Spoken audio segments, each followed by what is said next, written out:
तो दोस्तों आज मॉर्निंग वाली वीडियो में हम लोगों ने डिस्कशन किया था कि किस तरह से फ्रांस इस समय अपने रफाल फाइटर जेट बांग्लादेश को बेचना चाहता है। दरअसल बांग्लादेश को 10 से 12 फाइटर जेट चाहिए, जिसके लिए वो किसी जमाने में फ्रांस से बातचीत कर रहा था, लेकिन उसके बाद इन्होंने रफाल का इरादा त्यागते हुए यूरोफाइटर टाइफून खरीदने का निश्चय किया था। ये वो ईरा था जब बांग्लादेश के अंदर शेख हसीना की ही गवर्नमेंट हुआ करती थी, लेकिन कुछ कारणों की वजह से ये डील काफी लंबे समय तक पेंडिंग पड़ी रही।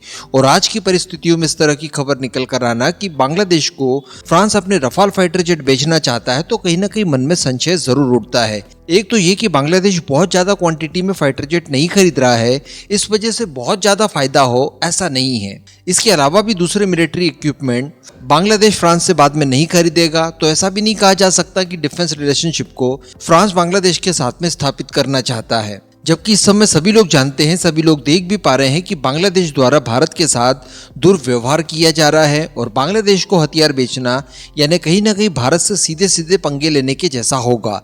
जबकि फ्रांस ये बात अच्छे से जानता है कि Bharat in future MRFA programme में 114 विमान खरीदने जा रहा है, जिसमें कि वो रफाल भी खरीद सकता है। इवन रफाल खरीदने के चांसेस भारत के लिए ज्यादा दिखाई दे रहे हैं। तो ये सारी परिस्थितियां क्यों हुई? मैंने आपको एक हिंट दे दी थी कि कहीं ना कहीं फ्रांस को इस समय ऐसा लग रहा है कि भारत MRFA प्रोग्राम में रफाल को छोड़कर कोई अन्य फाइटर जेट भी खरीद सकता है। जिस तरह की मंशा हमारी किसी जमाने में हुआ करती थी जब MRFA एक्चुअली MMRCA होता था, और MMRCA को जब डिसाइड किया गया था उस समय रफाल जैसे फाइटर जेट को खरीदना हम लोगों ने सुनिश्चित किया ही नहीं था। तो चलिए आगे जानते हैं कि क्या कारण हो सकते हैं। आप बस इसी तरह की खबरों के लिए चैनल को सब्सक्राइब जरूर कर लीजिएगा। तो देखिए दोस्तों, पिछले कुछ समय से भारत के अंदर यूरोफाइटर टाइफून को लेकर एक्साइटमेंट और जो चर्चाएं थी ये बहुत ही ज्यादा चरम पर पहुंची है।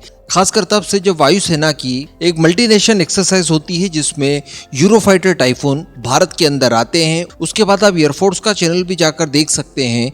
यूरोफाइटर टाइफून को भारतीय वायुसेना द्वारा एक खास महत्व दिया गया है और यूरोफाइटर टाइफून से संबंधित काफी कुछ वीडियोस आपको भारतीय वायुसेना के चैनल पर मिल भी जाएंगी। इवन मैं जो वीडियो इस्तेमाल कर रहा हूँ इस समय, ये भी मैंने वहीं से पिक किए हैं। जबकि हमेशा देखा ये गया है कि रफाल या फिर Su-30 MKI के वीडियोस इस तरह से ग्लोरीफाई करते हुए हमें दिखाई देते हैं।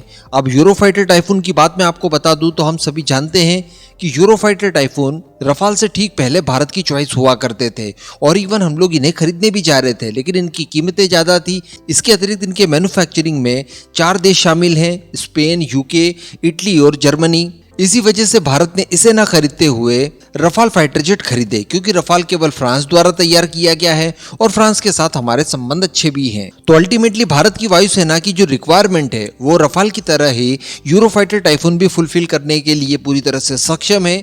और इसके अलावा अगर आपको रफाल की टक्कर का कोई अन्य फाइटर जेट विदेशी देखना हो तो आपको एकमात्र ऑप्शन यूरोफाइटर टाइफून के रूप में ही मिल सकता है। और एक्चुअली कहानी शुरू यहीं से होती है, क्योंकि अब बताया ये जा रहा है कि यूरोपियन देश भी जो इसके निर्माता वगैरह हैं वो भारत के सामने अलग अलग रूप में न केवल ऑफर प्रेजेंट कर रहे हैं, बल्कि भारत इसे खरीद ले इसके लिए वो अन्य तरह की फैसिलिटीज भी भारत को देने के लिए तैयार हैं। एक तो MRFA में जितनी भी कंडीशंस रखी जाएंगी जिसमें टेक्नोलॉजी ट्रांसफर हो, इसके साथ साथ लोकल मैन्युफैक्चरिंग वगैरह हो, ये सारी भी वो करने के लिए तैयार हैं। इसके साथ साथ जो पिछली बार जब 36 विमान हम लोगों ने खरीदे थे उस समय जहां पर यूरोफाइटर टाइफून की जो कीमतें थी वो रफाल की तुलना में 20% ज्यादा थी। तो अब बताया ये जा रहा है कि ये लोग भारत के केस के लिए 35% तक कीमतें कम भी करने के लिए तैयार हैं। फ्रांस से ज्यादा फास्ट ट्रैक मोड पर ये हमें डिलीवरी भी देने के लिए तैयार हैं और इसके लिए बताया ये जा रहा है कि ये लोग हर साल 24 के नंबर में हमें डिलीवर कर सकते हैं। तो काफी जल्दी ये भारत को MRFA के तहत 114 विमान डिलीवर्ड भी कर सकते हैं। इसके अलावा अगर हम लोग इनके पार्टनर्स की बात करें तो उनका बिहेवियर भी भारत के लिए आप लोग देख पा रहे होंगे। स्पेन हो, कल ही स्पेन के प्राइम मिनिस्टर भारत आए थे और भारत स्पेन के बीच में तो सबमरीन की डील को लेकर भी बातचीत चल रही है। इसके अलावा जर्मनी द्वारा भारत को स्पेशल स्टेटस दिया जाना। बात की जाए इटली की तो जब से मेलोडी जी आई है उसके बाद से तो कुछ कहने की जरूरत है ही नहीं। और UK की बात की जाए तो UK तो अपना इंजन तक भारत को IPR के साथ देने के लिए तैयार है। तो अल्टीमेटली इनकी तरफ से पूरी तैयारियां है कि भारत को यूरोफाइटर टाइफून दे दिए जाएं। इसमें एक कांटा निकलकर सामने आया था बीच में, टर्की नाम का। एक्चुअली टर्की को S-400 की वजह से F-35 नहीं मिल रहे हैं, इसके साथ साथ रफाल वो चाहकर भी नहीं खरीद सकता, तो उसके पास भी एकमात्र ऑप्शन बचता है यूरोफाइटर टाइफून का, और वो उसने 40 के नंबर में खरीदने के लिए निश्चय किया। बाकी सारे सदस्य जितने हैं कंसोर्टियम में वो तैयार भी हैं, यानी इटली, स्पेन और यूके ये तैयार हैं। लेकिन मैं आपको बता दूं कि जर्मनी, जो कि भारत को स्पेशल स्टेटस दिया है, उसने मना करके रखा है। जी हाँ, वैसे जर्मनी की तरफ से केवल यूरोफाइटर टाइफून ही नहीं, बल्कि टर्की की एयरफोर्स और उसकी थल सेना, इन दोनों ही सेनाओं के इस्तेमाल किए जाने वाले लगभग सभी तरह के हथियारों पर इस समय जर्मनी ने रोक लगाकर रखी है। और यूरोफाइटर टाइफून को लेकर तो अभी भी रोक एज इट इज है, और इसको लेकर बाकायदा जर्मनी और टर्की के बीच में बातचीत भी चल रही है। दरअसल जर्मनी की तरफ से ये कहा जाता है कि टर्किश नौसेना को जो भी इस्तेमाल के लिए हथियार चाहिए वो खरीद सकते हैं, कोई प्रॉब्लम नहीं है। नौसेना के लिए सभी तरह के हथियार देने के लिए तैयार हैं, लेकिन बाकी की फोर्सेस के लिए वो हथियार प्रोवाइड नहीं करा सकते।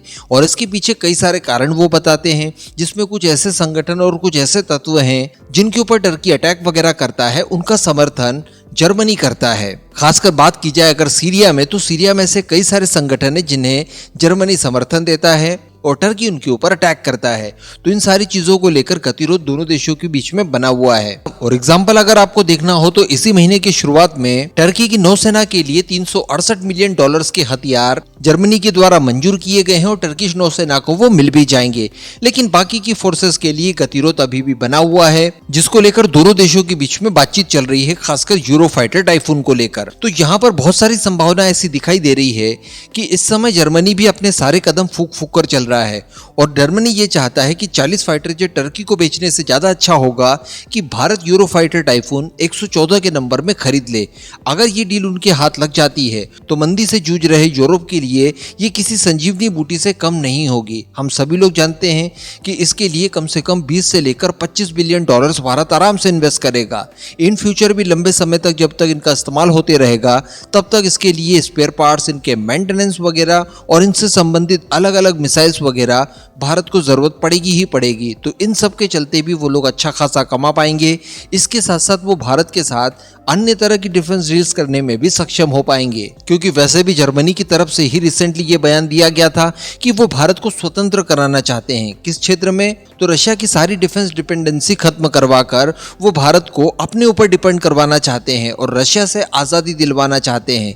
इस तरह का बीड़ा उठाया है, और इसके लिए उन्होंने स्पेशल स्टेटस भी भारत को दिया है। तो संभवतः ये सारी चीजें फ्रांस भी कहीं ना कहीं नोटिस कर रहा है। फ्रांस को भी लग रहा है कि शायद यूरोफाइटर टाइफून भारत खरीद सकता है, डेफिनेटली खरीद सकता है। तो इस वजह से भारत के ऊपर एक प्रेशर बिल्डअप करने के लिए फ्रांस द्वारा ये चीजें की जा रही हो कि बांग्लादेश को रफाल बेचने के लिए हम भी उसके साथ बातचीत कर रहे हैं। ऐसा मुझे एक्चुअली लगता है। बाकी आपको क्या लगता है नीचे कमेंट करके जरूर बताइएगा।